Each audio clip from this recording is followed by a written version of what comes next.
no strings tied, you know.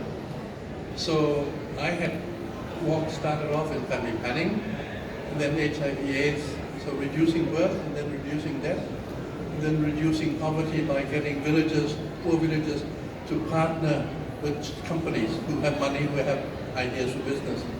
And then the next one we also did was social enterprise, to reduce your dependence on donors. They're not going to be around forever. And then finally, to reduce ignorance. And with the $1 million that I luckily received, we used it to build a bamboo school. Because we knew that this is the answer for whatever you want to do in development.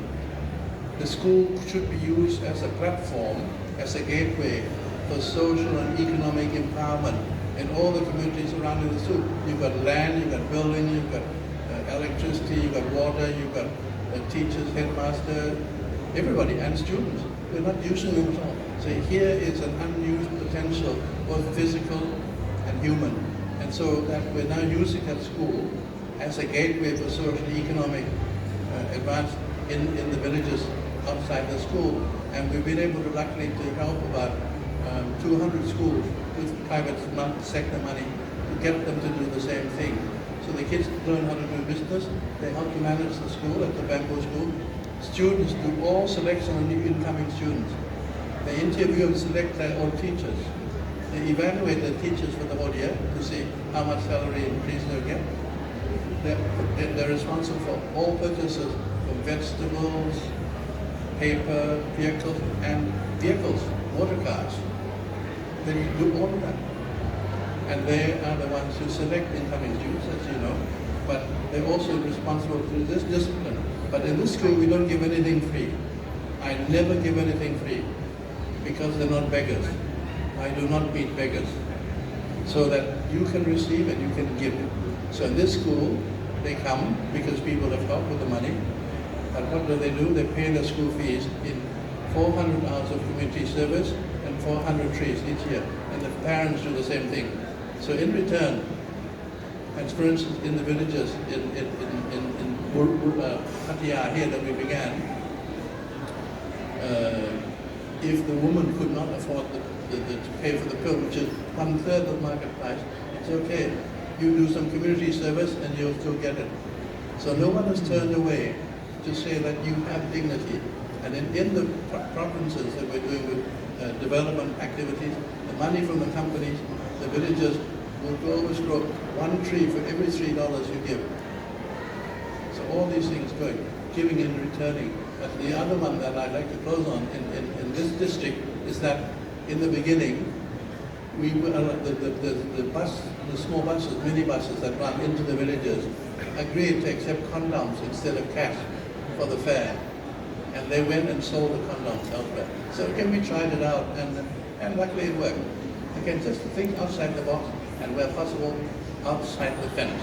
So thank you for the Gates Foundation. And the other one is Bill Senior, is very tall and has very big feet. And I asked him, could I have your shoes? Because we grow vegetables in shoes also, in pots and shoes and recycle and so on. And he said, yes, okay. Then when he went up on stage to introduce me, he wore no shoes, no socks. And he said that I'm introducing my friend because he's now taking my shoes, and now we have the barefoot MBA. So we train students how to do business. Every student must borrow money in business so that they can learn how to increase.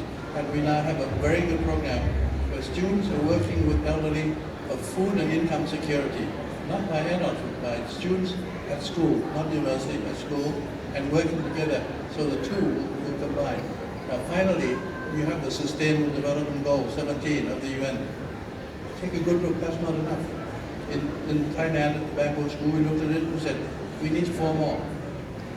1, no corruption. If you do not get rid of corruption, then you're not going to get the poor out of poverty. 2, to learn how to give. Learn how to give. Sharing.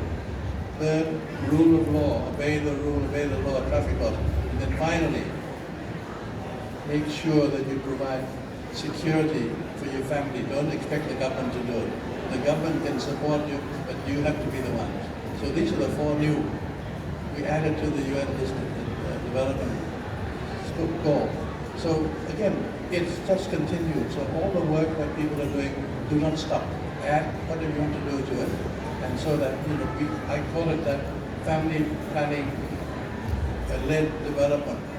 Family planning was the first, then the other things came along, and then finally we now have the answer that schools right around the world have become the hub for social and economic advancement in the villages around in the school.